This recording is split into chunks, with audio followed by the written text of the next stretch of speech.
이민호와 김지우의 결혼식이 일주일 앞으로 다가왔습니다. 모든 것이 완벽해야 하는 이중대한 행사를 위해 두 사람은 예식장 결혼과 전통 혼례까지 모두 하루에 치르기로 했습니다. 준비를 완벽하게 해낼 수 있을까요? 지우의 부모님은 이미 발이 닳도록 뛰어다녔지만 아직 해결되지 않은 문제들이 남아 있었습니다. 그래서 결혼식 뒤 7일에 모두 함께 교회 대저택에 모여 최종 점검을 하기로 했습니다. 지우의 어머니 박숙자는 예비 사위를 힐끗힐끗 쳐다봤습니다. 민호는 모든 것이 투명하고 순진하며 지우에게 한결같이 잘하는 듯 보였습니다. 그런데 왜 자꾸 마음 한구석이 찜찜할까요? 마치 그에게 숨겨진 결함이 있는데 도저히 찾아낼 수 없는 것 같았습니다. 이런 내 불안감을 남편 준호 씨에게 말해야겠어. 뭔가 좋은 방법을 생각해낼지도 모르지. 김준호와 박숙자는 결혼한 지 30년 가까이 되었지만 여전히 서로를 아꼈습니다. 한때는 푼돈부터 시작해 함께 불을 쌓아 올렸습니다. 숙자 씨가 통신대, 학생들의 대리과제나 시험 도우미 일을 하면서 사업을 시작했다는 건 우스운 이야기입니다. 식품공학 대학을 졸업하고 출산 휴가에서 복귀한 그녀는 고되지 않으면서도 수입이 괜찮은 일자리를 찾고 있었습니다. 창밖으로는 소위 IMF 외환 위기 시대에 폭풍우가 몰아치던 시기였습니다. 실업자가 넘쳐나고 전직 교사나 엔지니어들이 생계를 위해 시장에서 잡동사니를 팔던 때였습니다. 하지만 숙자 씨는 운이 좋았습니다. 사람들은 어떤 시대에도 굶어 죽지 않으려 했고 더 나은 삶을 위해 애썼습니다. 식품공학통신 과정은 살아남았고 오히려 꽤 잘 나갔습니다. 수도권의 대학은 식품 기술 분야의 전문가와 고급 요리사를 배출했습니다. 학생들은 이미 식품 관련 업계에서 일하고 있었고 숙자 씨가 접근할 수 있는 과제 자료에 대해 기꺼이 현물로 보답했습니다. 다른 사람들의 냉장고에 먹을 것이 없어 쥐들이 슬퍼할 때 숙자 씨는 가방 가득 식료품을 들고 집으로 돌아왔습니다. 교수들은 학생들의 과제를 깊이 읽지 않았습니다. 소시지 제조나 빵 굽는 일에 무슨 새로운 것을 발명할 수 있겠습니까? 과제들은 쌍둥이처럼 서로 비슷했습니다. 숙자 씨는 완전히 안심했습니다. 지금 남편과 자신의 아침 식사를 위해 썰고 있는 치즈, 훈제 소시지, 캐비아, 부드러운 햄 등은 모두 학과 사무실에서 업무를 돕는 그녀에게 학생들이 건네는 감사 인사일 뿐이었습니다. 모두 정직한 거래였습니다. 누군가는 학점에, 누군가는 맛있는 진미가 담긴 저녁 식사에, 네가 나에게, 내가 너에게라는 원칙은 아직 아무도 폐기하지 않았습니다. 김준호 가족은 그 풍요로웠던 시절을 항상 미소 지으며 회상했습니다. 숙자 씨는 남편이 사업을 시작하는데 큰 도움을 주었습니다. 그녀가 식료품과 돈 봉투를 받을 때 준호 씨는 미래의 물질적 풍요를 위한 기반을 다졌습니다. 현재 김준호는 철도 컨테이너 운송 사업을 하는 탄탄한 회사를 소유하고 있습니다. 안정적인 수입 덕분에 그들은 든든한 배경을 확보했습니다. 주택담보대출이나 신용대출은 전혀 없었습니다. 시내 중심가의 아파트, 넓은 부지를 가진 교회 대저택, 집 차고에는 고급 자동차들이 줄지어 있었습니다. 두 사람은 개인 운전기사를 두지 않고 직접 운전하는 것을 선호했습니다. 딸의 결혼 선물도 아낌없이 준비했습니다. 딸에게는 지하 주차장부터 놀이터, 수영장까지 모든 인프라를 갖춘 신축 주상복합의 스튜디오 아파트, 예비사위 민호에게는 최신 외제차를 선물했습니다. 민호가 딸의 행복을 위해 부모님이 아끼는 것이 있다고 생각하지 않도록 말입니다. 준호와 숙자 씨의 비장의 무기는 또 있었습니다. 바로 지중해 크루즈 여행이었습니다. 신혼부부가 허니문을 오래도록 기억하길 바랐습니다. 민호는 평범하고 검소한 집안 출신이었습니다. 그의 부모님은 아마 돈 봉투 이상의 것은 해줄 수 없을 것이었고 그 봉투마저도 얇을 가능성이 높았습니다. 준호와 숙자 씨는 사실 속물이거나 졸부는 아니었습니다. 부자가 되었다고 해서 자신들의 시작을 잊은 것도 아니었습니다. 그들의 가장 큰 걱정은 외동딸 지우의 행복이었습니다. 지우와 민호가 서로 사랑하니 그것으로 된 것입니다. 예비 사위의 약간의 물질적 부족함에 대해 농담하듯이 말하는 것은 아기가 없었기 때문입니다. 민호가 딸에게 충실하고 성실할 것이라는 확신만 있다면 다른 것은 눈 감아줄 수 있었습니다. 민호는 지금 피트니스 클럽 트레이너로 일하고 있지만 직업을 바꿀 수도 있습니다. 장인의 회사에서 일해볼 수도 있고 게다가 아직 서랍 속에 잠자고 있는 대학교 졸업장도 있으니 말입니다. 지우는 민호와 처음 만났던 날을 항상 즐겁게 회상했습니다. 모든 여자들은 진정한 영웅이 자신을 불쾌한 일로부터 구해줄 때를 좋아합니다. 바로 그렇게 되었습니다. 지우는 산책할 때마다 공주처럼 옷을 입는 것을 좋아했습니다. 레이스가 달린 낭만적인 드레스나 원피스를 선호했습니다. 풍성한 머리는 화려한 머리핀으로 여성스럽고 귀족적인 헤어스타일로 묶었고 때로는 우아한 모자도 썼습니다. 발에는 높은 외지일 샌들이나 구두를 신었습니다. 엔자냉 아닙니다.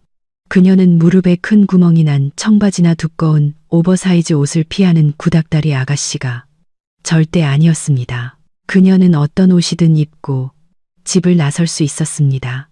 모든 것은 그 순간의 기분과 세상으로 나가는 목적에 달려 있었습니다. 직장에서는 엄격한 오피스룩만 입었습니다. 지우는 아버지 회사 밖에서 일자리를 찾지 않았습니다. 왜 그래야 합니까?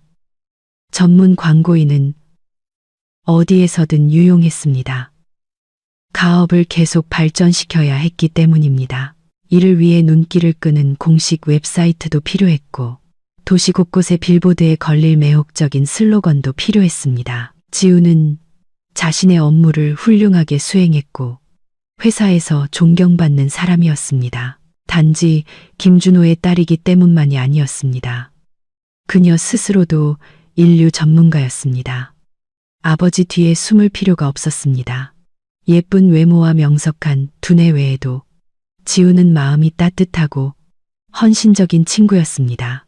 젊은이들의 모임에 초대받는 일이 끊이지 않았지만 그녀는 파티나 모임보다는 혼자 있는 시간을 더 선호했습니다. 생각할 거리가 많은 복잡한 책을 읽는 것을 좋아했고 종종 자신의 작은 차를 몰고 집을 떠나 근교를 질주하는 것을 즐겼습니다.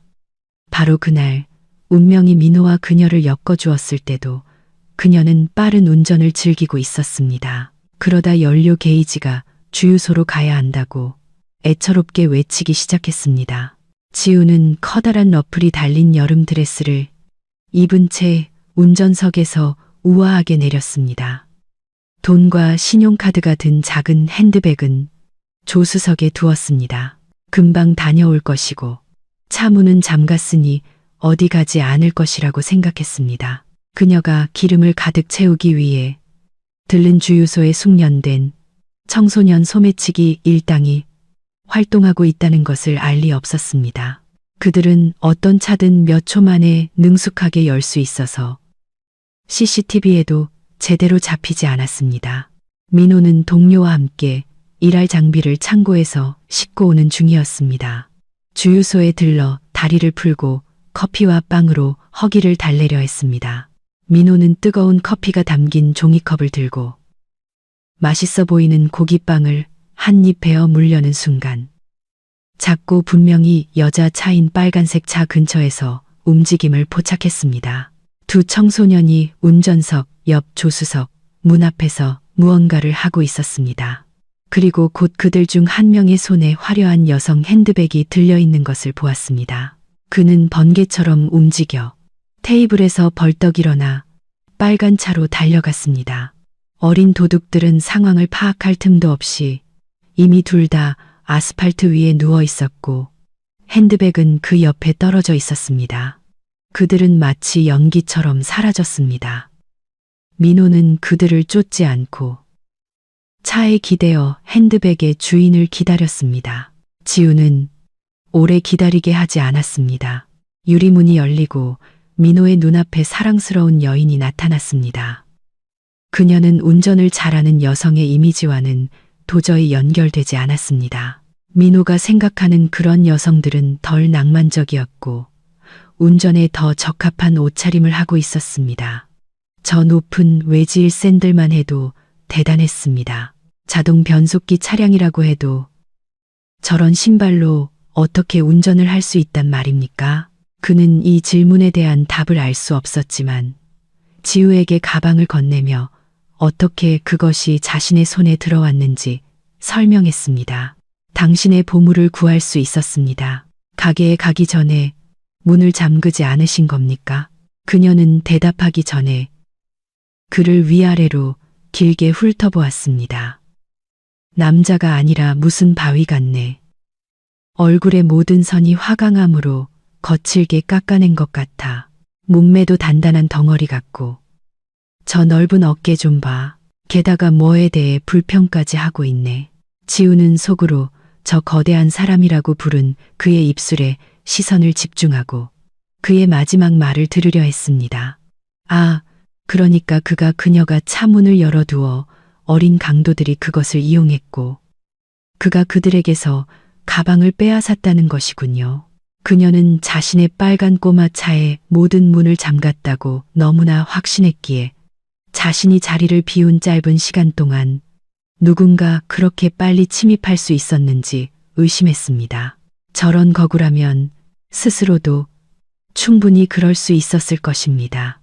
어쨌든 이런 비범한 만남은 낭만적이기까지 했습니다. 그녀는 구조자를 당황하게 만들기로 하고 농담을 던졌습니다. 모르는 사람을 도와주셔서 정말 감사합니다. 이제 저를 흥분시키는 것은 단 하나뿐입니다. 당신의 선한 의도가 더 나아갈까요? 우리 사이에 있었던 모든 일 후에 당신은 양심적인 사람으로서 저와 결혼할 의무가 있습니다. 지우는 자신의 농담에 맑게 웃었지만 그 다음에 일어난 일은 이제 그녀 자신을 당황하게 만들었습니다. 그녀보다 거의 2배나 키가 큰 청년이 갑자기 한쪽 무릎을 꿇고 그녀의 핸드백을 든 손을 내밀며 말했습니다. 제 이름은 이민호입니다. 당신에게 첫눈에 반했습니다. 제 심장 깊숙이 바로 들어왔어요. 이제 당신을 영원히 잊을 수 없을 것입니다. 게다가 매일 저를 만나주겠다는 약속을 하지 않는다면 당신 없이 살 수 없을 것 같아요. 제 손과 마음을 바칩니다. 서두르지 마세요. 당신이 생각하고 답을 줄 수 있도록 정확히 1년의 시간을 드리겠습니다. 오늘 날짜 7월 7일을 기억하세요. 여기서 모퉁이만 돌면 아늑한 카페가 있습니다. 당신이 좋아할 거예요. 정확히 1년 후 이 카페에서 저의 아내가 될 것인지 답을 주세요. 약속하는 겁니까? 아무도 지우에게 이렇게 농담한 적이 없었습니다. 그녀는 충격에 빠졌고 처음에는 당황했습니다. 이런 대담함이라니, 이런 추진력이라니. 하지만 그녀는 이런 미묘한 상황에서도 체면을 잃을 생각은 없었습니다. 그녀는 그의 손에서 핸드백을 받아들고 연극적인 몸짓으로 작은 부채를 꺼내 활짝 펼쳐 부채질을 했습니다. 그리고 눈을 위로 굴리더니 민호에게 손을 내밀었습니다. 제 이름은 김지우입니다. 네, 기사님. 악수합시다. 1년 후에 여기서 몇 시에 만날까요? 민호를 그런 허세로 속이는 것은 불가능했습니다. 그의 대답은 빠르고 간결했습니다. 매일 당신을 보고 싶다는 저의 다른 소원을 이룰 수 있도록 당신의 전화번호를 받아 적을 준비가 되어 있습니다. 뜨거운 여름날이든 황금빛 또는 흐린 가을 한가운데든 겨울의 추위와 눈 속이든 화려한 봄꽃의 중심에서든 지우는 러프를 흔들며 쾌활하게 웃었습니다. 민호 씨, 빈틈이 없으시군요. 명령하세요. 내일 어디서 만날까요? 그때부터 두 사람은 매일 만남에 사로잡혔습니다. 둘 다 어떤 게임의 규칙을 완벽하게 따랐습니다. 하루가 지나고 또 하루가 지나도 민호와 지우는 퇴근 후 서둘러 서로를 만났습니다. 천천히 은밀하게 서로를 알아갔습니다. 지우는 곧 민호 없는 하루가 만남을 기다리는 고통으로 변한다는 것을 깨닫고 놀랐습니다. 청년은 말이 별로 없었고 자신에 대해 이야기하는 것을 열정적으로 하지 않았습니다. 학교, 군대, 대학, 그리고 영혼을 데우지 못하고 직업을 찾게 만들지 않은 공학학위. 그는 스포츠와 활동적인 생활이 더 익숙하다고 간결하게 인정하며 체육대학을 더 다닐 생각이라고 했습니다. 그는 레슬링과 수영에서 국가대표급 후보였기에 지연될 일은 없었습니다. 부모님은 항상 그의 건강을 걱정했습니다. 집안의 유료 강좌나 체육관에 갈 돈은 없었지만 학교 다닐 때부터 가능한 모든 훈련에 그를 보냈습니다. 게다가 코치들은 거의 모든 곳에서 그의 신체 능력이 매우 유망하다고 여겼습니다. 다만 그의 키가 너무 큰 것 같았습니다. 거의 2m, 모든 스포츠에 편리한 것은 아니었습니다. 민호는 체육관과 수영장을 오가며 시간을 보냈고 국가대표급 후보 자격을 얻었습니다.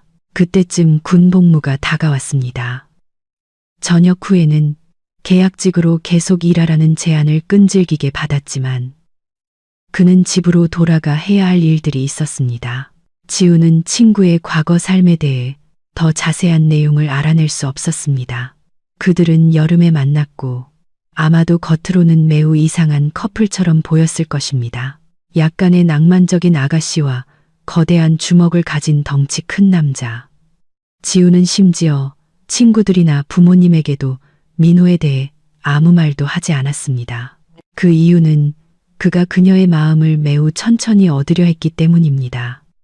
작별할 때 부드럽게 안아주면서도 집적거리거나 손을 함부로 쓰려 하지 않았습니다. 활발한 지우가 참지 못하고 이 모든 이상한 점에 대해 물었을 때 그는 설명했습니다. 당신은 저에게 너무 소중해졌고 저는 당신을 애틋하게 대하고 있습니다. 어떤 것도 서두르고 싶지 않아요. 나를 용기 없고 경험이 부족하다고 생각하더라도 나중에 그 반대를 증명할 시간이 있을 겁니다. 지우 자신도 개인적인 경험은 거의 없었습니다. 학창시절 반 아이들 절반과 키스했던 바보 같은 병 돌리기 게임 같은 것을 경험이라고 할 수는 없었습니다. 겉으로는 사업적이고 결단력 있는 것처럼 보였지만 사실 그녀에게는 남자친구나 남자가 없었습니다. 그저 그렇게 되었습니다. 처음에는 부모님이 젊은이들의 모임에서 일찍 집에 오도록 강요했고 술을 마시거나 어떤 약물에도 손대지 않도록 지켜봤습니다. 그 결과 지우는 현대적인 기준으로 푸른 스타킹 고지식한 여자는 아니었지만 많은 문제에 대해 실제보다는 이론적으로 더 진보적인 사람이 되었습니다. 상황이 위태롭다고 판단되면 깊은 수렁에 빠지지 않고 사라졌습니다. 한 번은 교회에서 친구들과 피크닉을 갔을 때였습니다. 주최 측은 여러분 신나게 놀아요 라고 선언했습니다. 다른 남녀들은 이 메시지를 자신만의 방식으로 받아들였습니다. 모두들 금세 샴페인에 취했고 커플로 나뉘어 각자의 방으로 흩어졌습니다. 지우에게도 나름 괜찮은 구혼자가 있었지만 문을 닫고 단둘이 있게 되었을 때 이제 시도해봐야 한다는 생각은 들지 않았습니다. 그녀는 목이 마르다며 마실 것을 찾으러 잠시 자리를 비우겠다고 말했습니다. 그리고는 방으로 돌아가지 않았습니다. 새벽까지 차 뒷좌석에서 잠들었습니다. 다음 날 아침 그 남자는 시위하듯 관자놀이에 손가락을 돌리며 그녀가 이 세상 사람이 아니며 자신의 개념에 갇혀 선사시대에 머물러 있다고 암시했습니다. 그녀에게 요구된 것은 의무 없이 잠시 긴장을 푸는 것뿐이었습니다. 아무도 그녀의 관심을 진지하게 요구하지 않았다는 것입니다. 이 하찮은 사건은 지우에게 더욱 까다롭게 선택하도록 가르쳤습니다. 그녀는 모임에 덜 나갔고 많아야 여자들만의 모임에만 참석했습니다. 심지어 어머니 박숙자까지 그녀를 놀리기 시작했습니다.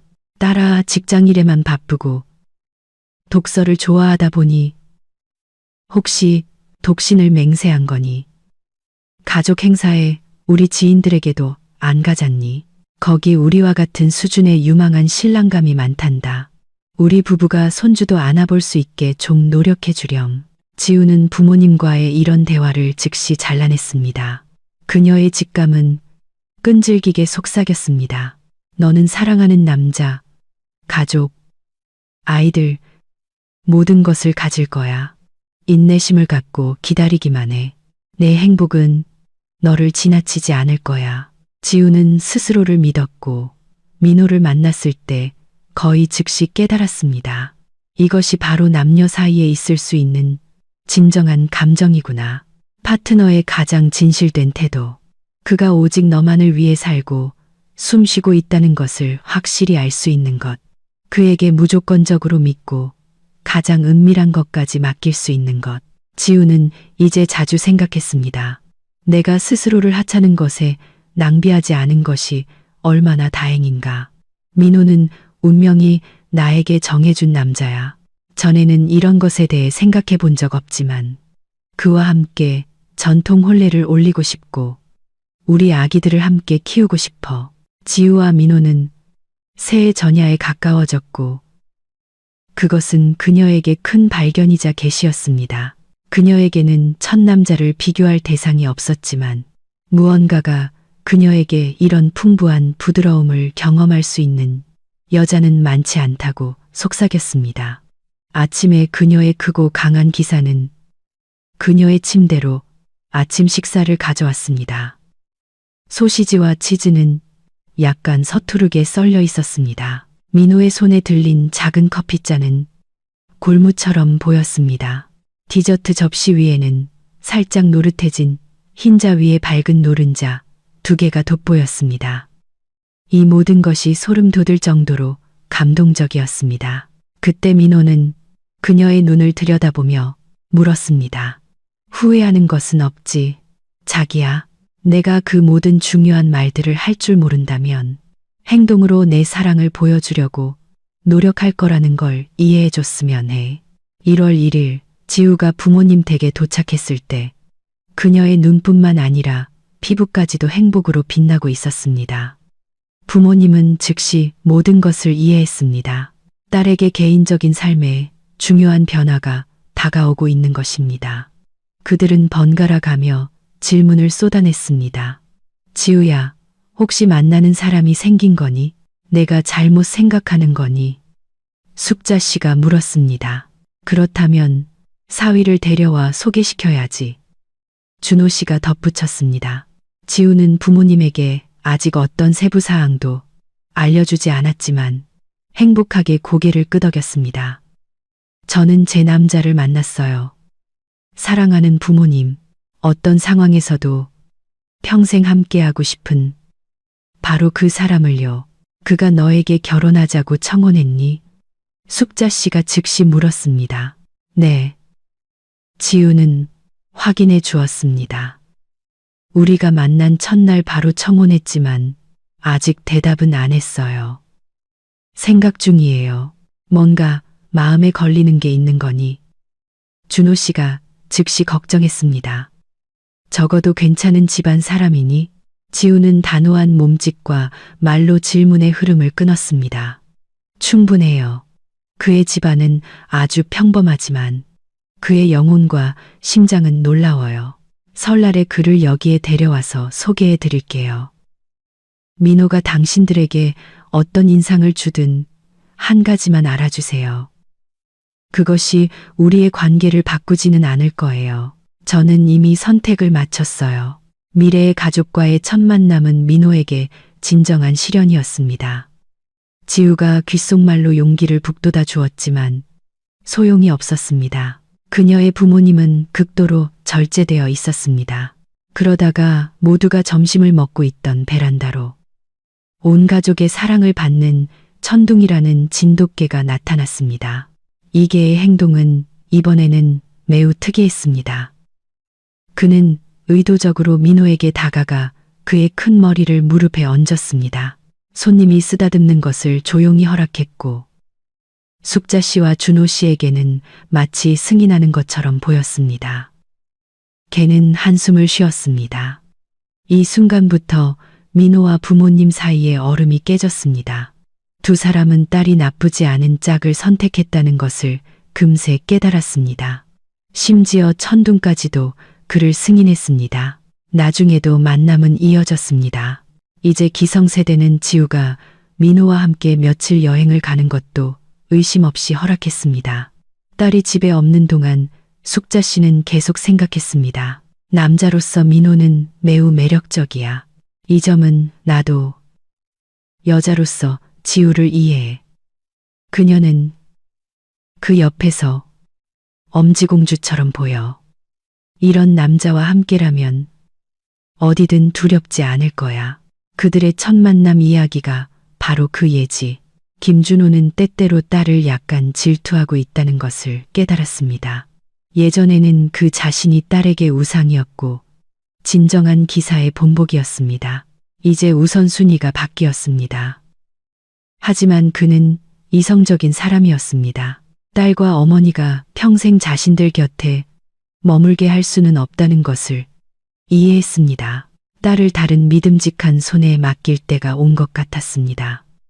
그는 예비 사위에게 마지막 테스트를 할 것이고 그가 명예롭게 통과한다면 결혼식을 허락할 것입니다. 지우가 테이블 위에 포크와 나이프를 자동으로 놓는 동안 민호와 아버지는 바비큐 그릴 앞에서 온갖 맛있는 것을 만들고 있었습니다. 모든 선호도가 고려되었습니다. 남자들을 위해서는 더 푸짐하게 돼지고기와 양고기 꼬치, 지우와 어머니를 위해서는 구운 붉은 생선, 모두를 위해서는 버섯, 감자, 채소, 잔치가 벌어졌습니다. 성대한 결혼식을 앞두고 모두가 약간의 긴장감을 느끼고 있었고 각자의 이유로 걱정했습니다. 숙자 씨는 손님들을 생각했습니다. 초대하는 것을 잊은 사람은 없는지, 명단에서 중요한 사람을 놓치지 않았는지, 신부의 생각은 달랐습니다. 그녀는 자신이 잘못된 선택을 하고 있다는 것을 두려워하지 않았습니다. 그녀를 괴롭힌 것은 다른 것이었습니다. 민호는 말이 없었습니다. 그녀는 이미 그것에 익숙했습니다. 하지만 지난 며칠 동안 그가 어떤 슬픔에 사로잡혀 있는 것처럼 보였습니다. 그녀의 질문에는 부인했지만 그녀는 본능적으로 그가 평소와 다르다는 것을 느꼈습니다. 혹시 그에게도 결혼 반지와 혼인신고에 대한 영원한 남자의 두려움이 닥친 것일까요?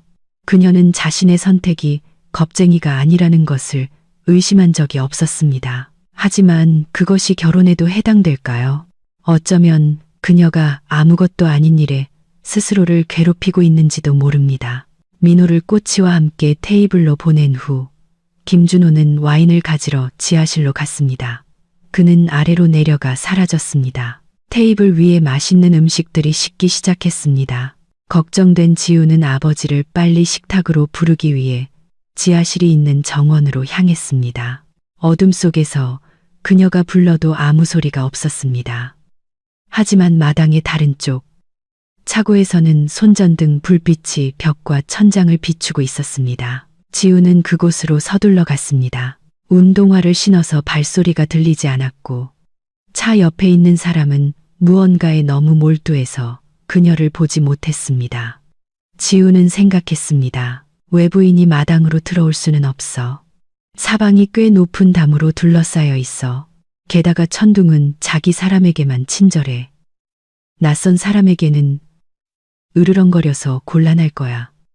혹시 아빠가 민호의 차로 뭔가 하고 계신 건가? 아빠와 엄마의 차는 입구에서 더 멀리 떨어져 있는데 지우는 발끝으로 서서 호기심에 사로잡혔고 머릿속은 추측으로 가득 찼습니다. 아빠가 우리 결혼식에 또 다른 서프라이즈를 준비하고 계신 거야. 그래서 오늘 우리를 바비큐에 초대한 거지. 도대체 저기서 뭘 비밀스럽게 하고 계신 거지.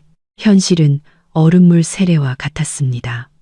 지우는 아버지를 또 다른 선물이 아닌 현장에서 붙잡았습니다.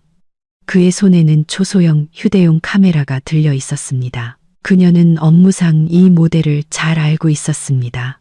그들은 숨겨진 촬영을 위해 가장 예상치 못한 장소에 이 장비를 사용했습니다. 그녀는 착각할 리 없었습니다. 그녀는 크게 웃었습니다. 아빠, 지금 뭐 하시는 거예요? 어떻게 이러실 수 있어요? 딸과 예비 사위를 믿지 못하시는 거예요?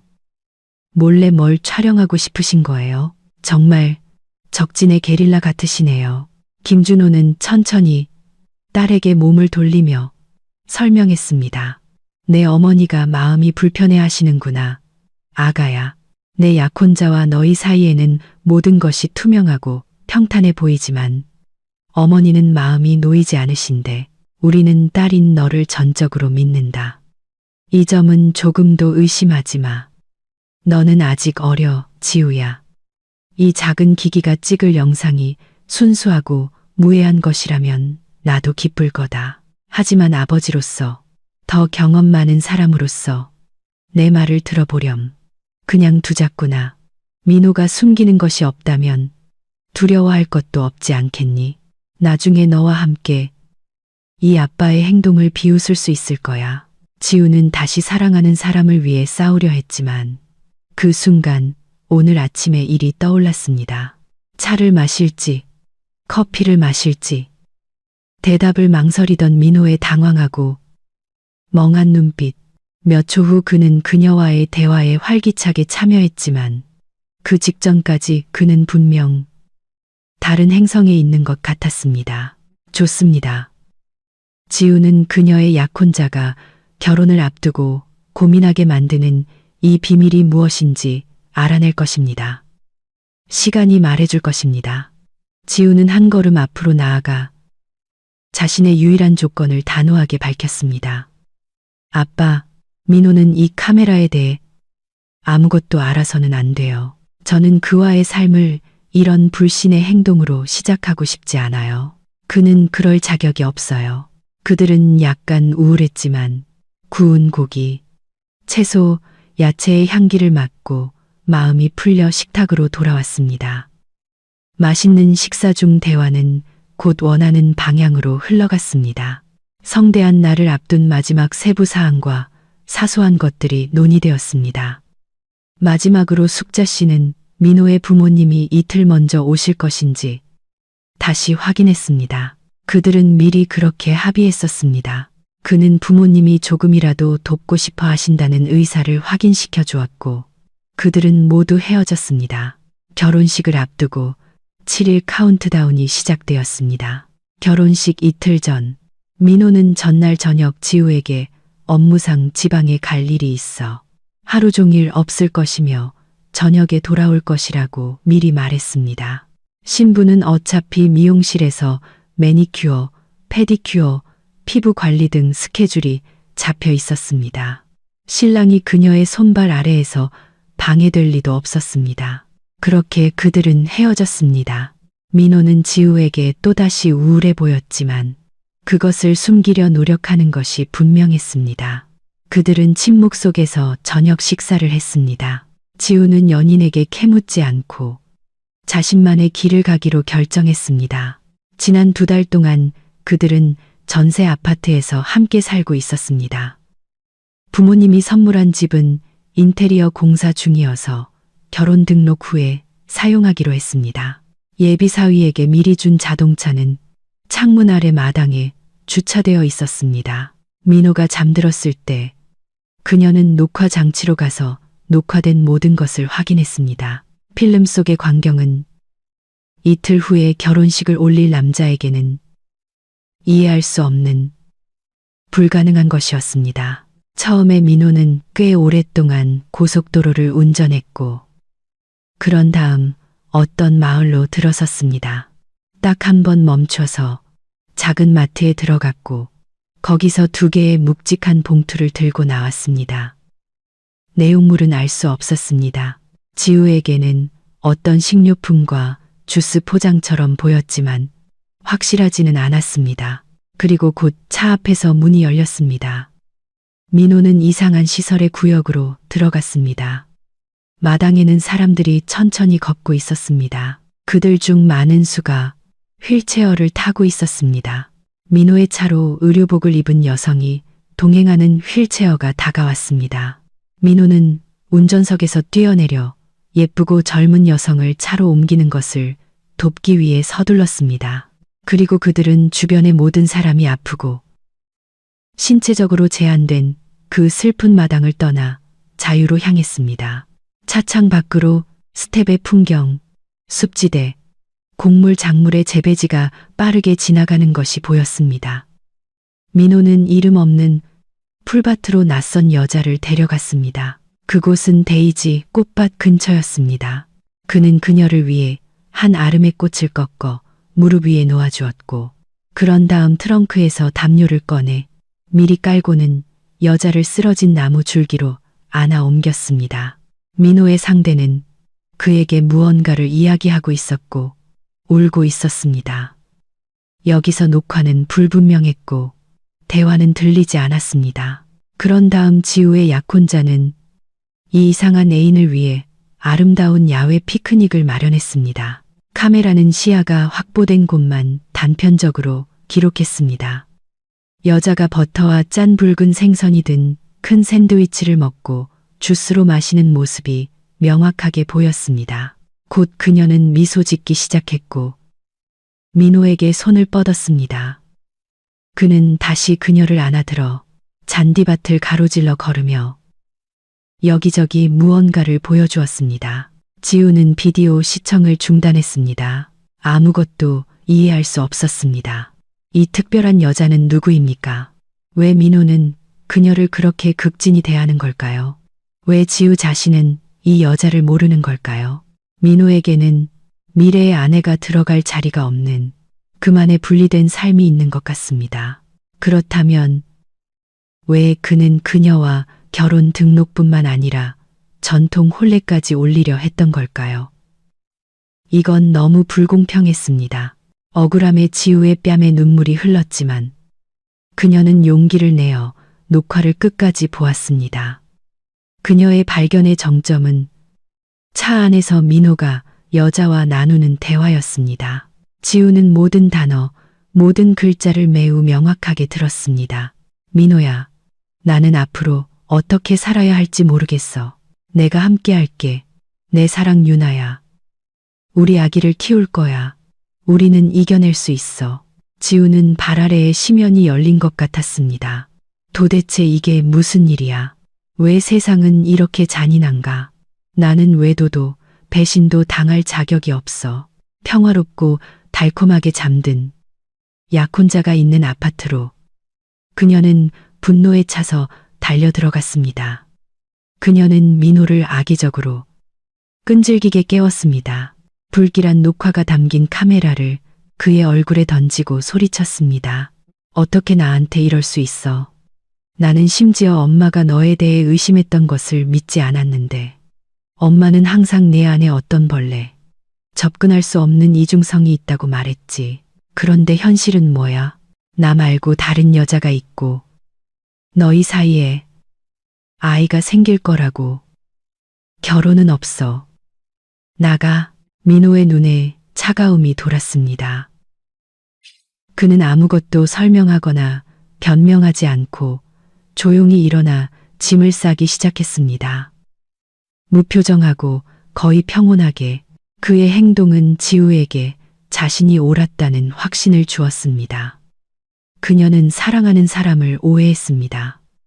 그녀의 선택은 흐릿했습니다. 그는 자신이 주장하던 사람이 아니었습니다. 그는 그녀의 신뢰를 잔인하게 배신했습니다. 이제 그들에게는 공동의 미래가 없었습니다. 지우는 이 모든 논거를 자신에게 계속해서 제시했습니다. 그녀는 두려웠고 고통스러웠습니다. 민호는 왜 그렇게 끈질기게 침묵하는 걸까요?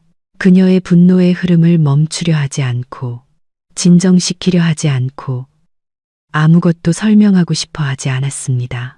그녀의 이제는 전 약혼자 뒤로 현관문이 쾅 닫혔을 때 그녀의 힘은 그녀를 떠났습니다. 지우는 주저앉아 비통하게 울었습니다. 차라리 아버지가 민호의 차에 숨겨진 카메라를 설치하지 않았더라면 좋았을 것입니다. 아니면 이런 소식은 아직 혼인신고를 하지 않고 특히 전통 혼례를 올리기 전에 이쪽 강변에서 아는 것이 더 나았을까요? 30분 후 파혼한 신부는 조금 진정하고 부모님에게 결혼식이 취소되었음을 알리기 위해 전화했습니다. 박숙자 씨와 김준호 씨는 그녀의 소식을 이해심으로 받아들였습니다. 아버지는 단지 물었습니다. 내 카메라가 내 약혼자에 대한 내 눈을 뜨게 해준 거니? 그럴 수도 있지, 딸아. 지금은 너에게 아무것도 묻지 않을게. 엄마와 나는 네 모든 결정을 받아들일 거야. 왜냐하면 우리에게 가장 중요한 것은 네가 행복하고 평온하다는 것이니까. 날 믿어. 민호가 내 인생의 마지막 남자는 아니야. 넌 아직 네 사람을 만날 것이고 모든 것이 잘 될 거야. 유나는 휠체어에 앉아 무성한 나무 그늘 아래에 있었습니다. 오늘 아침 영호가 유난히 투정을 부려서 그녀는 그를 괴롭히는 것이 잇몸을 뚫고 나오려는 이빨 때문인지 아니면 또다시 배탈이 난 것인지 알 수 없었습니다. 그녀의 아기는 여전히 무엇이 불편한지 말할 줄 몰랐습니다. 그래도 밖에 나오자마자 잠들어서 칭얼거리지 않아 다행이었습니다. 민호가 가게에 간 동안 젊은 엄마는 조용히 휴대폰을 만질 수 있었습니다. 그녀보다 겨우 10분 먼저 태어난 오빠는 항상 여동생에게 이래라 저래라 하는 것을 좋아했습니다. 그리고 1년 반 전 그는 장애인 복지시설에 난입하여 그녀의 짐을 챙겨 알 수 없는 곳으로 데려갔습니다. 부모님에게 가는 것은 헛된 일이었습니다. 그들은 그녀의 병을 집안의 오점이라고 여겨 그녀가 아주 어렸을 때 이미 시설에 맡겼습니다. 쌍둥이 중 한 명에게 선천적인 오점, 즉 치료할 수 없는 자가 면역 질환이 발견되었을 때였습니다. 왜 이런 아이를 키우고 투자해야 하는가? 국가는 동정심이 많으니 알아서 키울 것이다. 재훈 아버지과 미영 어머니, 미영과 재훈. 그들은 뼛속까지 같은 유형이었습니다. 삶에 대한 관점, 끝없는 소비 욕구. 민호의 아버지 이름은 재훈이었지만 그는 특히 그들이 유나에게 한 짓을 알게 된 후에는 아버지와 어머니를 사랑하는 법을 배우지 못했습니다. 그는 어린 여동생을 전혀 기억하지 못했습니다. 그들이 둘 다 2살 반이었을 때 그녀는 집에서 보내졌습니다. 아주 흔하고 평범한 진단, 소아 류마티스 관절염. 유나의 면역 체계는 그녀를 돕고 싶어 하지 않았습니다. 오히려 악의적인 짐승처럼 신체 조직, 특히 관절을 공격하고 파괴했습니다. 자비를 몰랐습니다. 재훈과 미영은 이 판결을 듣고 미래에 대해 깊이 생각했습니다. 이게 무슨 뜻인가요? 다리 통증을 호소하는 유나를 정밀 검사한 결과 자가항체가 엄청나게 증식하고 있다는 것이 밝혀졌습니다. 미영과 재훈은 시간이 지나면서 전문 용어를 막힘없이 말하는 법까지 배웠습니다. 그들은 본질적으로 바보는 아니었습니다. 오히려 게으르고 유아적이라는 특징이 있었습니다. 유나는 2살 때부터 이상하고 독특하게 행동했습니다. 걷기를 거부했고 부모님이 만지면 고통스러운 표정을 지었습니다. 또래 아이들과의 놀이나 소란에 전혀 관심을 보이지 않았습니다. 다시 극심한 통증으로 응급실에 실려간 후 흰 가운을 입은 사람들을 볼 때마다 울기 시작했습니다. 딸을 방문하고 병원에 오래 머물고 싶지 않았던 미영은 집에 돌아와 두 아기를 위한 거대한 아기 침대에서 편안하게 자고 있는 튼튼한 민호를 보며 생각했습니다. 내가 유나를 포기한다고 해서 누가 나를 비난할 수 있겠어. 이 일은 단호하고 최종적이며 돌이킬 수 없게 해야 해. 내 양심은 전혀 괴롭지 않아. 나는 빵집 교대 근무를 마치고 지쳐서 돌아와 재훈도 항상 뜨거운 단조 공장에서 돌아오면 휴식을 취하고 일에 열기를 식히고 긴장을 풀 수 있어야 해. 그래도 공장 경영진이 유나의 검사를 이렇게 도와준 것은 다행이야. 자비로 병원에 보내고 아기가 관심을 받을 수 있도록 신경 써줬으니까. 하지만 그 이상은 재훈과 나에게는 무리야. 의사들의 편결은 너무 가혹해. 유나의 면역 체계는 어떤 약물에도 반응하지 않고 개선되지 않을 거야. 앞으로는 더 나빠질 뿐이야. 유나는 오래 살지 못할 운명이야. 염증은 심해질 것이고 통증은 더 강해질 거야. 재훈과 미영은 거의 읽지 않고 양육권 포기 서류에 서명했습니다. 그들은 이 일을 빨리 끝내고 싶었습니다. 보육당국은 유나를 전문 요양시설로 보냈습니다. 그때까지 그녀는 아직 스스로 걸을 수 있었지만 그 능력은 점점 약해지고 있었습니다. 재훈과 미영은 양심의 마지막 청소를 위해 단 한 번 딸을 방문했습니다.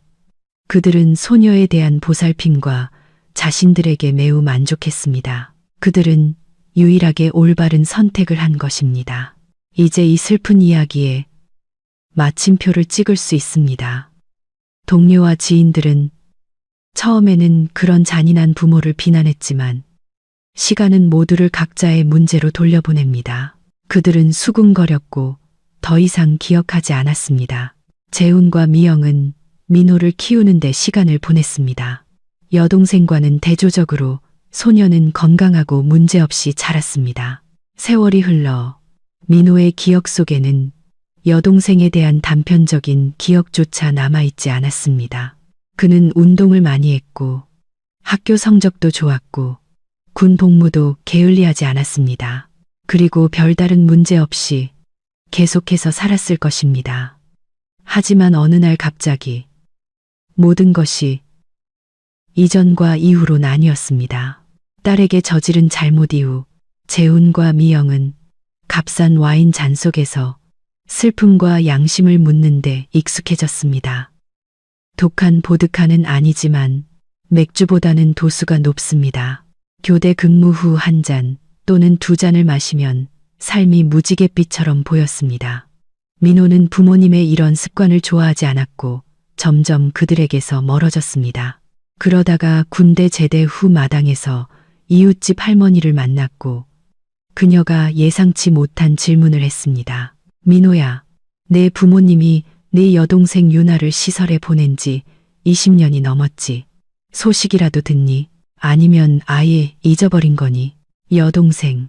민호는 이웃집 할머니가 헛소리를 한다고 생각했습니다. 그는 부모님의 외동아들이었습니다. 집에 다른 아이가 있었던 적은 없었습니다.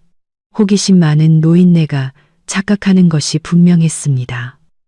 부모님께 물어봐야겠다고 생각했습니다. 그리고 곧 적절한 기회가 찾아왔습니다. 부모님이 보너스를 탔다고 술을 마시고 있었습니다. 그날 밤은 한두 잔이 아니었습니다. 그가 피트니스 클럽에서 집으로 돌아왔을 때 재훈과 미영은 이미 만취해 있었습니다. 그는 어머니를 흔들어 깨우며 곧바로 질문했습니다. 엄마, 우리 유나는 어때? 오랫동안 아무 소식도 못 들었네. 미영은 유리 같은 눈으로 그를 쳐다보며 어떤 생각에 집중하려 했지만 실패했습니다. 그래, 아들아. 우리가 그녀를 시설에 맡긴 이후로 20년 동안 보지 못했어. 다시는 방문하지도 않았고 왜 갑자기 그녀를 기억해? 그녀와 관련된 모든 것은 이미 과거의 일이야. 우리 쌍둥이 중에서 우리는 건강한 너를 선택했어. 동물 세계에서는 항상 가장 강한 자가 살아남지. 너는 약한 여동생을 이긴 거야. 그녀는 아마 살아있지도 않을걸. 왜 그녀 때문에 괴로워해? 그것이 그녀의 운명이야. 민호는 처음에는 잘못 들은 줄 알았습니다. 그에게 치녀 동생이 있다니, 그것도 쌍둥이 여동생이라니. 그래서 항상 집에 뭔가 빠진 것 같고 중요한 무언가가 있어야 하는데 잃어버린 것 같다는 느낌이 들었던 거구나. 그는 주위를 둘러보았습니다. 오랫동안 수리하지 않은 칙칙한 벽, 곳곳에 먼지와 황폐함. 부모님은 사는 것이 아니라 존재하는 것이었습니다. 아침에는 멍하니 일하러 가고, 저녁에는 텔레비전 앞에서 값싼 술로 영원한 슬픔을 달래는 로봇처럼 살았습니다. 그는 가족이 정상적이었던 때를 기억조차 할 수 없었습니다. 영화, 서커스, 동물원은 주로 학교 친구들과 갔고, 나중에는 동네 친구들과 갔습니다. 재훈과 미영은 기쁨의 섬광 없이 로봇처럼 칙칙하게 살았습니다. 끔찍한 생각이 그의 머리를 스쳤습니다. 나는 더 이상 이 역겨운 사람들을 알고 싶지 않아. 차라리 그때 나도 시설에 맡겼으면 좋았을 텐데. 그들은 부모가 아니야. 그들은 영적으로 불구인 사람들이야. 나는 당장 여동생을 찾을 거야. 그리고 그녀와 함께 있을 거야. 내 혈육을 위해 뭐라도 할 수 있도록 노력할 거야. 그의 성격은 항상 단호하고 급진적이었고, 무관심과 배신으로 가득 찬 이 집에서 머물 힘도 의지도 없었습니다. 그의 끈질기고 거의 명령에 가까운 요구의 미영은 유나에 대한 남아있는 모든 문서를 찾아 그에게 건네주었습니다. 서류들 사이에서 민호가 여동생을 찾기 시작할 시설의 주소가 나왔습니다. 사람을 찾는 것은 건초 더미에서 바늘을 찾는 것만큼 어렵지 않았습니다. 일주일 후 민호는 유나를 입양하려는 시도가 없었으며 20년 동안 그녀가 여러 시설을 옮겨 다녔다는 것을 알게 되었습니다. 미성년자일 때는 국가의 지원을 받았고 그 후에는 거의 믿을 수 없는 행운이 그녀에게 찾아왔습니다. 그녀는 어떤 후원자의 자선, 재단의 지원으로 전문 요양시설에 머무는 사람들의 명단에 올랐습니다.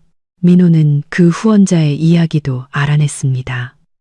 모든 것이 비통하고 단순했습니다. 그 부유한 사람의 아내도 류마티스 관절염을 앓고 있었습니다. 유나의 부모와 달리 그 남자는 포기하지 않고 사랑하는 사람 곁을 지켰습니다. 그리고 이 불행을 홀로 겪는 사람들을 후원했습니다. 민호는 그 마음씨 좋은 사업가를 만나 악수라도 하고 싶었습니다. 우리 모두는 이렇게 생각합니다. 내 불행의 주변 사람들은 모두 무관심해. 저기 길을 걸어가는 사람들의 얼굴은 얼마나 기쁘고 만족스러워 보이는가. 그들이 진정한 슬픔과 절망에 대해 뭘 알겠어. 그들은 평온하고 걱정 없이 살고 있어. 사실 그러한 판단은 잘못된 것입니다. 거의 모든 사람 안에는 그들만의 고통과 문제가 숨어 있습니다. 어떤 사람들은 타인의 어려움에 주의를 기울이지 않고 심지어 가까운 사람의 도움 요청도 거절합니다. 그리고 어떤 사람들은 절망과 장애물의 덫을 직접 경험하고 나서야 자신과 전혀 모르는 이유까지 생각할 힘을 찾습니다. 민호가 여동생을 꽤 괜찮고 아늑한 시설에서 찾았을 때 이 유형의 관절염에 대한 미묘한 차이를 아는 후원자는 유나와 다른 두 환자의 치료비를 지불했을 뿐만 아니라 새로운 혁신적인 약물도 지원했습니다. 교활한 자가면역 질환은 사라지지 않았지만 약물은 현재까지 장기간의 관의 상태를 유지시켜 주었습니다. 민호는 자주 생각했습니다. 어떻게 이럴 수가 있지? 유나가 나와 함께 태어났고 우리 집에서 살았고 자랐는데 그 끔찍한 진단으로 그녀는 가족에서 지워졌어. 친부모는 영원히 포기했는데 낯선 사람들이 그녀를 데려가 따뜻하게 해주고 구원해줬어. 이제 나는 여동생이 더 이상 외롭거나 불필요하다고 느끼지 않도록 내가 할 수 있는 모든 것을 할 거야. 흔적을 이렇게 깨끗하게 지웠다니. 집에는 낡은 사진도 다른 추억도 없어. 부모의 영혼에는 오직 망각만이 있을 뿐이야. 그들의 첫 만남은 격렬하고 감동적이었으며 눈물로 가득 찼습니다.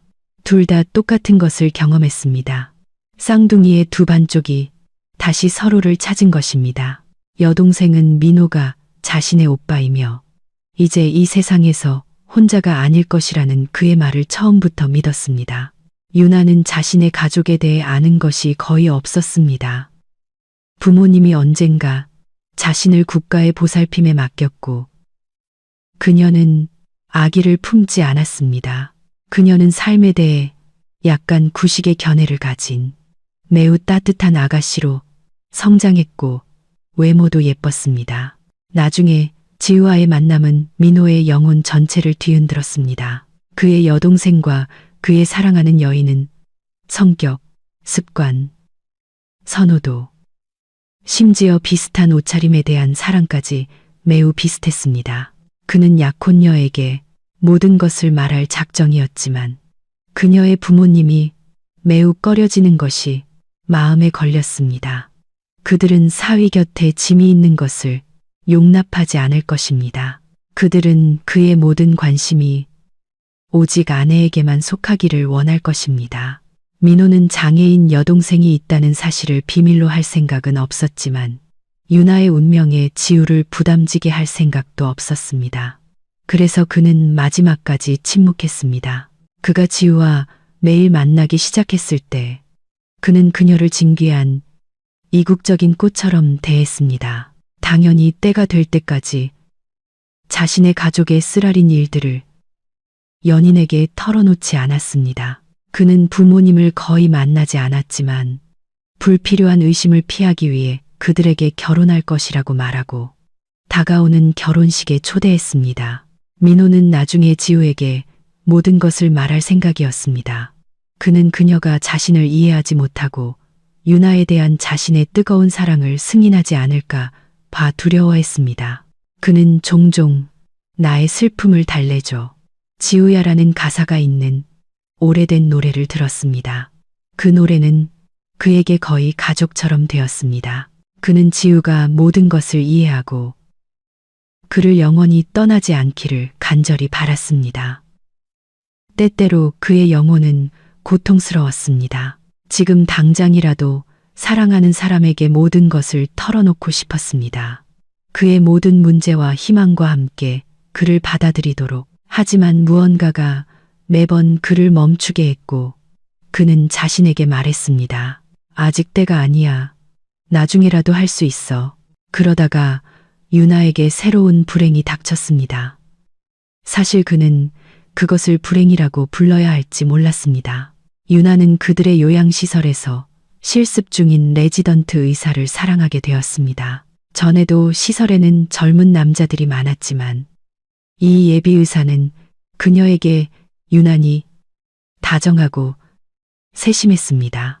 그리고 그녀의 머릿속에 퍼즐이 맞춰졌습니다.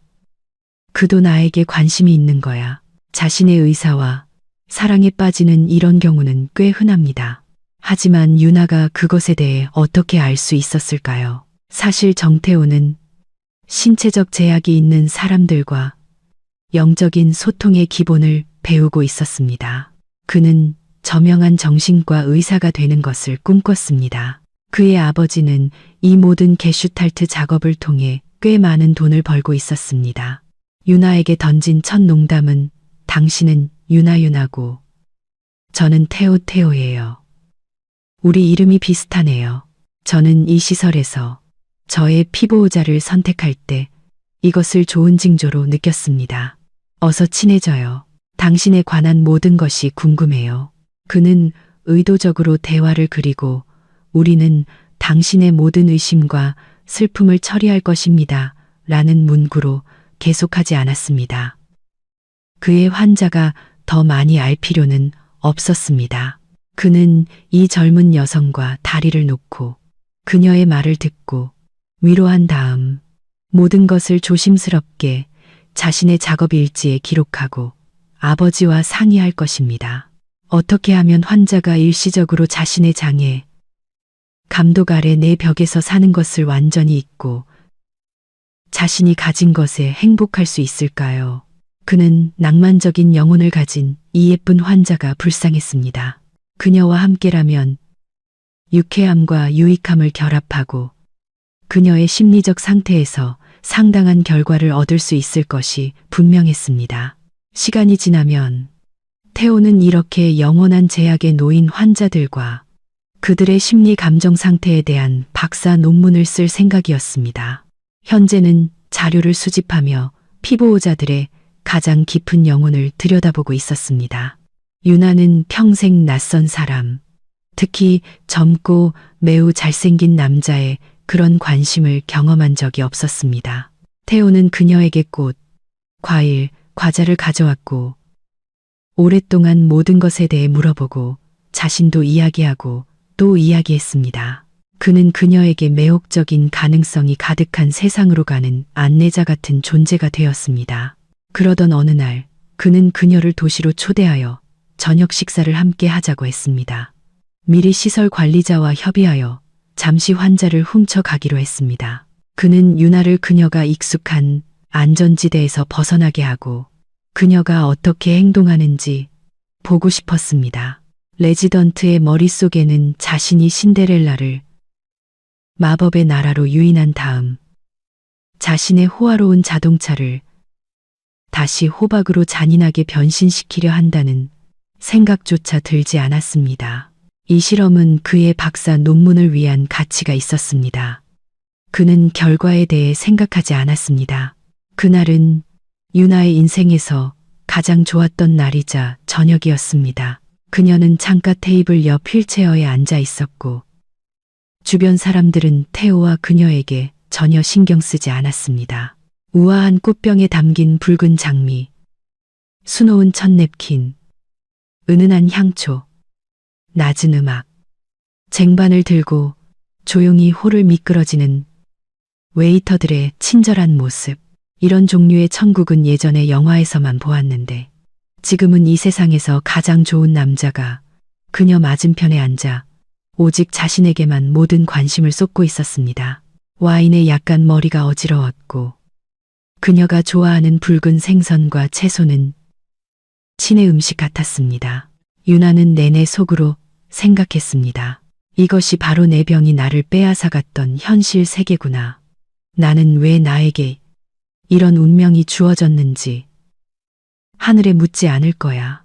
태호와 함께하는 이 멋진 저녁의 모든 순간을 즐길 것이고 이 길을 끝까지 갈 거야. 그녀는 금방 취했지만 집요하게 남자에게 계속해서 붉은 거품이 있는 음료를 주문하라고 요청했습니다. 그녀는 시설에서 새해에 샴페인을 마셔본 적이 있지만 명절에 환자들에게 허용된 그 샴페인 베게메르가 이 멋진 스파클링 와인이 그녀에게 불러일으킨 황홀함과 비교할 수 있을까요? 태호는 동반자를 막지 않았습니다. 그는 이 테이블에서 그녀의 모든 심리적 기행이 중요했습니다. 그는 실험했고 그녀는 복종했습니다. 이 시간 후 그는 자신의 계획을 너무 과하게 밀어붙였다는 것을 깨달았습니다. 그의 숙녀는 너무 취해서 무슨 일이 일어나고 있는지 평가할 수 없는 상태였습니다. 사전에 이런 결과를 생각하지 못한 자신을 속으로 심하게 비난하며 태호는 자신의 피보호자를 독신남의 아지트로 데려갔습니다. 환자를 아파트로 안고 가야 했습니다. 그녀는 완전히 의식이 없는 상태였지만 태호는 튼튼한 남자였기에 해냈습니다. 집에 도착해서 그녀를 재빨리 눕히고 담요를 덮은 다음 커피를 끓이기 위해 부엌으로 갔습니다.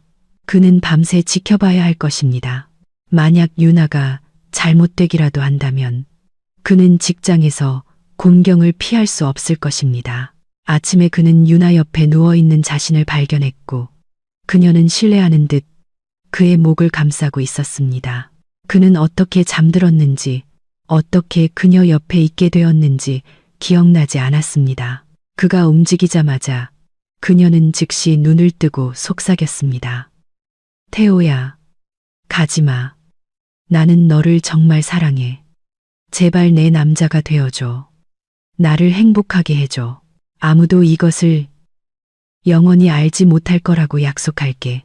이런 제안에 젊은 의사는 완전히 멍해졌습니다. 그는 생각했습니다. 끝이다. 모든 것이 끝이야. 직장도, 경력도. 왜 내가 그녀를 집으로 데려왔을까? 왜 레스토랑 외출을 계획했을까? 아버지는 내가 저지른 모든 일에 매우 불만스러워할 거야. 유나는 즉시 모든 것을 이해했고 마음으로 느꼈습니다. 태호는 그녀를 사랑하지 않았습니다. 그녀는 다시 아무에게도 필요 없는 존재였습니다.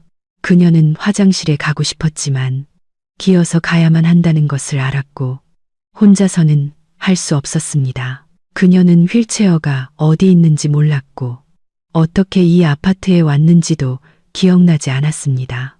화장실에 가고 싶은 욕구는 점점 더 고통스러워졌고 유나는 비통하게 울었습니다. 그녀는 의사에게 자신을 가장 괴롭히는 것이 무엇인지 고백하는 것조차 부끄러웠습니다. 자신에게 불만을 품은 태호는 마침내 손님에게 뭔가 문제가 있다는 것을 알아차렸습니다. 그는 서둘러 이유를 물었고 그녀는 마침내 히스테리의 원인을 말해주었습니다. 그리고 금지된 댐이 무너졌습니다. 태호는 재빨리 그녀를 안아 화장실로 데려갔고 자신은 문 아래 바닥에 앉았습니다. 이제서야 그는 신체적 제약이 무엇을 의미하는지 그 절망의 깊이를 느꼈습니다. 영원한 부자유, 누군가에게 끊임없이 의존해야 하는 것, 다른 모든 사람에게는 간단하고 기본적인 일에 자신이 무능하고 약하다는 것을 인정하는 필사적인 용기. 태호는 문을 두드리며 유나를 다시 데려가도 되는지 물었습니다. 그녀는 단단한 곳으로 돌아갈 준비가 되었다고 말했습니다. 그가 그녀를 다시 안고 가는 동안 그녀는 몸을 비틀어 그에게 키스했습니다. 순진하고 어린아이 같은 접촉이었습니다. 그리고 태호는 무너졌고 그녀에게 응답했고 더 나아갔습니다. 그녀의 요청을 기억했습니다. 유나는 오빠에게 일어난 일에 대해 아무것도 말하지 않았습니다. 그냥 일어난 일이었고 그가 자신의 작은 여성 비밀을 알 필요는 없었습니다. 태호는 그들의 시설에서 즉시 사라졌습니다. 소문에 의하면 그는 다른 곳으로 실습을 옮겼다고 했습니다. 그날 저녁과 밤 이후 그들은 침묵 속에서 시설로 돌아왔습니다. 둘 다 각자의 생각을 하고 있었습니다. 둘 다 이 사건을 기억하지 않는 것이 여러 가지 이유로 더 낫다는 것을 알고 있었습니다. 태호에게는 이런 행동이 경력을 망칠 수 있었고 유나는 규율 위반으로 문 밖으로 나가는 것이 금지되거나 지원이 중단될 수 있었습니다. 유나는 자신이 임신했다는 사실을 한참 후에야 깨달았습니다. 그녀는 어둡고 무지한 사람이 아니었지만 한 번의 우발적인 만남이 그렇게 빨리 이런 결과로 이어질 수 있다는 것에 대해 생각해 본 적도 없었습니다. 담당 의사는 이 소식에 충격을 받았고 거의 소리를 질렀습니다. 도대체 무슨 생각을 한 겁니까? 임신은 당신의 전반적인 상태를 5배 악화시킬 것입니다. 당신이 이 아기를 무사히 낳을 수 있을지 확신할 수 없어요. 게다가 이미 12주가 넘었군요. 이제 저에게 어떻게 하라고 명령하실 건가요? 유나는 그를 올려다 보았습니다. 저는 무슨 일이 있어도 아이를 낳을 거예요. 이제 오빠를 부를 거예요. 그와 함께 앞으로 어떻게 살아야 할지 결정할 거예요.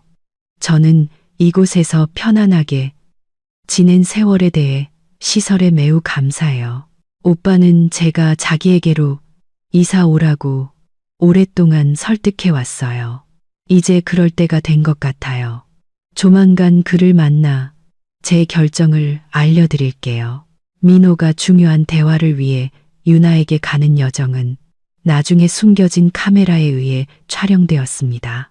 민호는 곧 태어날 아기에 대한 소식을 열정적으로 받아들였습니다. 그의 여동생은 이 삶에서 이미 많은 외로움을 겪었습니다. 이제 그녀의 고통을 나눌 때가 온 것입니다. 민호는 격주로 여동생을 방문했습니다.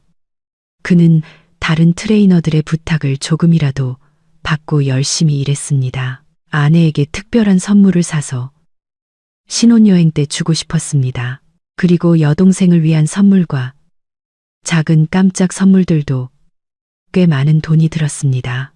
그는 결코 기생충 같은 사람은 아니었습니다. 고급 외제차 선물도 오랫동안 거절했습니다.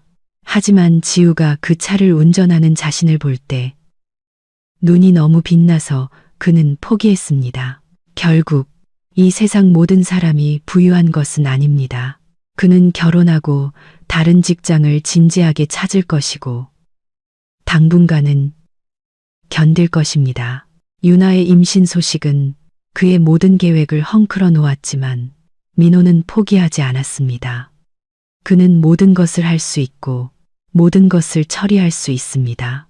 지우의 추측, 즉 그가 외도를 하고 있고 다른 여자와의 사이에 아이가 있다는 생각과 숨겨진 카메라로 인한 문제들은 그에게 가장 소중했던 신뢰에 대한 배신이었습니다. 그래서 그는 그녀 곁에 머물 수 없었습니다.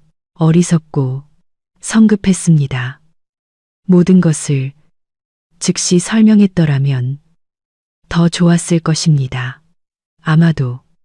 하지만 사람들은 모두 다르고 스트레스성 발견에 다르게 반응합니다. 그렇게 민호와 지우는 1년 반 동안 서로를 보지 못했습니다. 현재 민호에게는 젊은 아내를 위한 선물이 담긴 벨벳 상자만이 그 관계를 상기시켰습니다. 그리고 그 안에 제거할 수 없는 고통으로 가득 찬 거대한 심연이 있었습니다. 유나는 휠체어에서 영호가 움직이기 시작했기 때문에 모든 기억을 멈춰야 했습니다. 민호는 항상 일에 몰두했지만 오늘은 휴무였고 그들은 베이비시터를 주말 동안 쉬게 했습니다. 지금 유나는 오빠와 심각한 대화를 준비하고 있었습니다.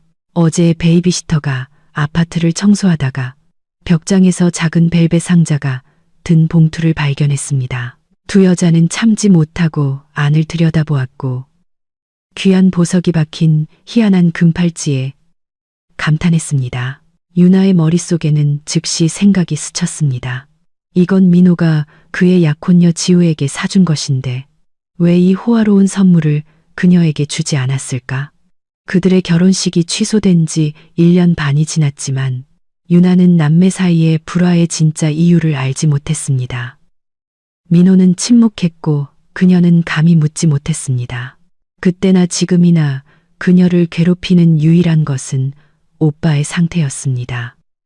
그녀는 그가 사는 것이 아니라 존재하는 것 같다고 계속 느꼈습니다. 오늘 그녀는 이 모든 것에 종지부를 찍을 것입니다. 그는 결혼식이 예정된 바로 그날 유나를 시설에서 데려왔습니다. 교회의 주거지역에 작은 아파트를 얻었습니다. 유나의 임신 기간 내내 그녀 곁에 있었고 검사와 진료를 받을 때마다 문자 그대로 안고 다녔습니다. 의사들은 놀라움을 금치 못했습니다. 유나의 임신이 만성 자가면역 질환 측면에서 그녀의 상태를 악화시키지 않았기 때문입니다. 장기간의 약물 복용 후 그녀의 관의 상태는 안정적으로 유지되었고 더 나빠지지도 더 좋아지지도 않았는데 이것이 이 상황에서 선물과 같았습니다. 남매는 단 하나만 의견이 달랐습니다. 유나는 완강하게 아기 아버지가 누구인지 밝히기를 거부했습니다. 태우와 어떤 관계도 해명하고 싶지 않았습니다. 그녀는 여전히 자신의 의사를 사랑했지만 민호에게는 말하지 않기로 했습니다. 그녀는 충분히 행복했습니다. 자신의 병으로 아이를 낳을 용기를 가진 여성은 많지 않았을 것입니다. 예전에는 그녀 혼자였지만 이제는 오빠가 곁에 있고 아들까지 있습니다. 이제 민호만 짝을 찾아 외톨이가 되지 않으면 됩니다. 벽장에서 발견된 팔찌는 그녀에게 매우 필사적이고 대담한 행동을 하도록 부추겼습니다. 그녀는 오빠를 도울 방법을 알고 있었고 어떤 것도 막지 못할 것입니다. 태호는 게으르게 소셜미디어 피드를 넘기며 근무 중 자유 시간을 동영상들을 보면서 보냈습니다. 휴대폰 화면이 켜지고 알 수 없는 번호가 떴을 때 그는 처음에는 받지 않기로 결정했습니다. 신용대출 제한이나 치과 방문 권유로 지쳤기 때문입니다. 하지만 몇 분 후 알 수 없는 발신자가 계속해서 전화를 걸었습니다. 어쩔 수 없었습니다. 태호는 전화를 받았습니다. 수화기에서는 즉시 멜로디 같은 여성의 목소리가 들렸습니다. 정태호 선생님, 저 유나예요. 신체적 제약이 있는 분들을 위한 전문 요양시설에 있던 환자요. 저에게 다시 도움이 필요해요. 저는 시내에 아는 사람이 많지 않고 움직임이 불편해요. 태호는 자신이 거의 1년 전에 아버지가 되었다는 사실을 전혀 알지 못했습니다. 유나는 자신의 약속을 지켰고 그의 참여 흔적을 모두 숨겼습니다. 이제 그녀는 전 의사에게 은밀히 교회 마을로 운전해 달라는 부탁을 하고 있었습니다. 그곳에는 한 가족이 살고 있었는데 그녀는 오빠의 참여 없이 그들을 만나야 했습니다. 그는 장애인 여성의 이해할 수 없는 모험에 대해 거절하고 싶었지만 그때 아파트 화장실 앞에서 자신이 느꼈던 깨달음, 즉 이런 제약이 있는 사람들이 타인에게 얼마나 의존적인지에 대한 생각을 문득 떠올렸습니다. 그리고 최근 정체되어 있던 박사 논문도 떠올랐습니다. 혹시 이 외출이 그의 연구에 새로운 활력을 불어넣어 줄까요? 그는 위험을 감수하기로 했고 될 대로 되라고 생각했습니다. 이 유나가 그를 다시 유혹하지는 않을 것입니다. 그는 절대 다시는 그녀의 도발에 넘어가지 않을 것입니다. 박숙자 씨는 여름 부엌의 난로에서 정원에서 딸기잼을 끓이고 있었습니다. 대문벨 소리에 천둥이 가장 먼저 반응했습니다. 그리고 주인이 문을 열었을 때 그녀는 아무것도 할 수 없었습니다. 거대한 개가 휠체어에 앉아있는 여성의 무릎 위에 발을 올리고 꼬리를 흔들며 그녀의 얼굴 냄새를 맡았습니다. 천둥이 민호만 이렇게 즉시 받아들였는데 숙자 씨의 머릿속에 생각이 스쳤습니다. 천둥아, 너 미쳤니? 뭐 하는 거야? 그녀는 사과하는 어조로 말했습니다. 저는 민호의 친여동생이에요. 유나가 그녀의 분노를 멈추게 했습니다. 우리는 쌍둥이에요. 단지 저는 장애가 있고 오빠는 완전히 건강해요. 저희 잠시 이야기할 수 있을까요? 박숙자 씨는 마당으로 한 걸음 물러서며 문을 활짝 열고 유나에게 들어오라는 손짓을 했습니다. 저는 완전히 당신의 처분에 있습니다. 잠깐 난로만 끌게요. 저와 무슨 이야기를 하고 싶으신 건가요? 저는 제 딸의 전 약혼자에게 쌍둥이 여동생이 있다는 것을 몰랐습니다. 그는 우리에게 당신에 대해 한 번도 말하지 않았어요. 오빠는 저에게 그와 지우 사이의 불화의 원인에 대해 한 번도 말하지 않았어요. 이틀 전에야 모든 것을 알아낼 수 있었습니다. 이유는 모르겠지만 저는 당신들에게 와서 오빠가 그 불행한 피크닉에서 함께 있었다는 그 여자가 바로 저라는 것을 말해줘야 할 것 같았습니다. 저는 그때 아기를 임신 중이었고 오빠는 저와 제 아이에 대한 모든 걱정을 전적으로 떠맡았어요. 보시다시피 저는 거동이 불편하니까요. 지우는 마치 무언가를 느낀 것처럼 그날 부모님 댁에 도착했습니다. 집 문 앞에는 낯선 젊은 남자가 휴대폰을 들여다보고 있는 낯선 차가 주차되어 있었습니다. 지우는 놀라 어깨를 으쓱했습니다. 손님이 왔나? 누구일까? 마당에서 그녀를 맞이한 것은 어머니와 바로 그 휠체어에 앉은 여성이었습니다. 그녀가 비디오 카메라에서 보았던 그 여성이었습니다. 지우의 마음이 무너졌습니다. 민호에게 무슨 일이 생겼나? 왜 이 여자가 여기에 있지? 하지만 박숙자 씨는 격려하듯 미소를 지으며 서둘러 안심시켰습니다. 딸아, 이쪽은 민호의 여동생 유나란다. 알고 보니 쌍둥이였대. 상상이나 했니? 우리 아빠와 너와 나는 많은 실수를 했고 너희의 결혼하지 못한 결혼을 망쳤고 성급한 결론을 내렸으며 급진적인 행동을 서둘러 했어. 하지만 내가 너에게 무슨 말을 하고 싶은지 아니? 사람들이 살아있는 한 그들은 어떤 심지어 가장 심각한 실수라도 고칠 수 있어. 나는 이미 유나와 그녀의 아들 영호 그리고 민호를 이번 주말에 우리 집에 초대했어. 네가 아직 그를 잊지 못했다는 것을 알아. 그리고 이제 유나의 이야기가 너희가 다시 행복해질 수 있다는 나의 확신을 강화시켜 주었단다. 자신의 여동생을 그토록 헌신적으로 사랑하는 사람은 본질적으로 나쁠 수 없어. 지우야, 내 심장이 언젠가 민호를 선택했다는 것이 기쁘단다. 그들은 따뜻하게 헤어졌습니다. 유나는 민호가 이 집 문턱을 다시 넘도록 설득할 수 있을 것이라고 확신했습니다. 차 안에서 그녀는 라디오에서 흘러나오는 음악을 무심하게 듣고 휴대폰을 돌리고 있는 태호를 다시 한번 바라보았습니다. 아니, 나는 그에게 영우에 대해 말하지 않을 거야. 헛된 일이야. 이 남자는 내 오빠의 발톱만도 못해. 그리고 지우가 민호의 모든 슬픔을 달래줄 것이라는 것을 그녀는 의심하지 않았습니다.